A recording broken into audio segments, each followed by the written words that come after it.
오늘도 하루를 힘차게 내딛는 여러분들에게 행운이 깃들었으면 좋겠습니다. 바보들은 매일 회의만 한다라는 책이 저희 서재에 있는데요. 이 책은 늘 생각만 하고 계획만 세우다가 번번이 행동으로 옮기지 못하는 사람들의 문제에 대해서 지적합니다. 여러분은 계획만 하는 사람인가? 또 행동도 같이 실천하는 사람인가? 스스로 질문해 보시면 좋겠습니다. 미국의 찰스 필립이라고 하는 63세 할머니 이야기입니다. 이 할머니는 마이애미에서부터 뉴욕까지 먼 길을 도보 여행을 계획하고 실현하여 화제가 된 인물입니다. 많은 사람들이 어떻게 그것이 가능했을까 생각하고 궁금해했습니다. 기자가 물었습니다. 오랜 도보 여행을 할 용기를 어떻게 가질 수 있었느냐? 그때 필립 할머니는 이렇게 답하였습니다. 첫 한 걸음을 내딛는데 용기가 필요 없었습니다. 내가 한 것은 그뿐입니다. 라고 짧게 답하였습니다. 궁금해진 기자가 다시 한번 물었습니다. 그것이 무슨 의미입니까? 그때 다시 필립 할머니는 말합니다. 나는 한 걸음을 내디뎠고 그리고 다음에 또 한 걸음을 내디뎠습니다. 그런 뒤에 다른 한 걸음, 또 다른 한 걸음 이렇게 하다 보니 마침내 여기까지 올 수 있었네요 라고 답하더라는 거지요. 1953년 예일대 학생들을 대상으로 조사하였습니다. 질문의 내용은 인생의 목표를 세우고 살아가고 있는가에 대한 것이었습니다. 이 질문에 단지 3%의 학생만이 명확한 목표를 세우고 살아가고 있노라 라고 답하였고 무려 97%의 학생은 목표 없이 살고 있다고 답하였습니다. 그리고 20년이 지나서 추적 조사를 해보았더니 목표를 세우고 실천하였던 3%의 사람이 나머지 부의 97% 이상을 가지고 있더라는 결론을 얻을 수 있었습니다.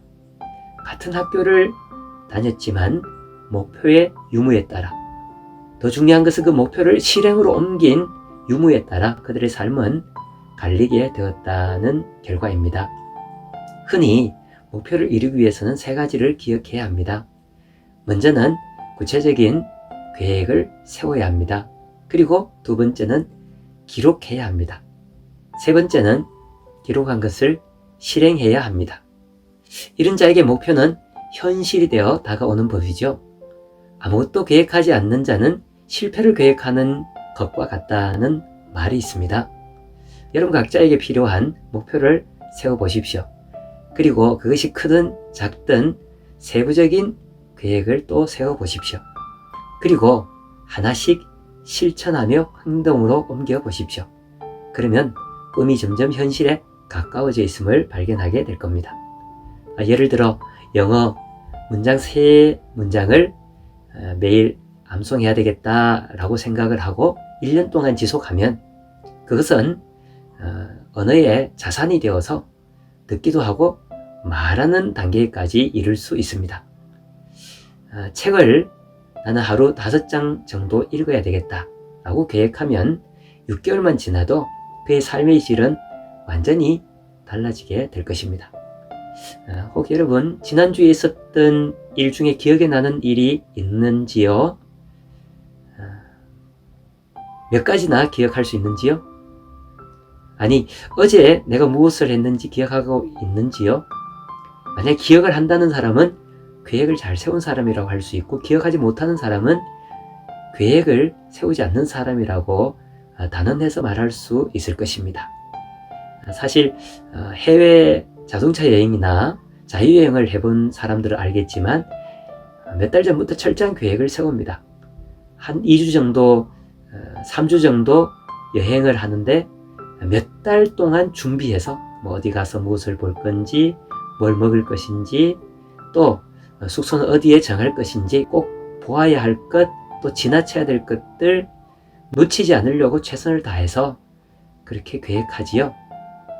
사실 여행의 질은 이미 준비할 때 끝이 납니다. 그리고 실천에 옮길 때에 계획한 것을 얼만큼 실행하는가에 따라서 그 여행은 기억에 남을 수도 있고 또 망친 여행으로 끝날 수도 있습니다. 필립 할머니가 말한 것처럼 어렵지 않습니다. 오늘 하루 한 걸음씩 앞을 향하여 내디디다 보면 더 기억에 남는 하루, 기쁘고 보람된 하루, 정말 내 인생에 이런 날이 있구나 라고 감탄사를 연발하는 하루가 되지 않을까요? 그런 축복의 시간들이 바로 오늘이었으면 좋겠습니다. 화이팅입니다.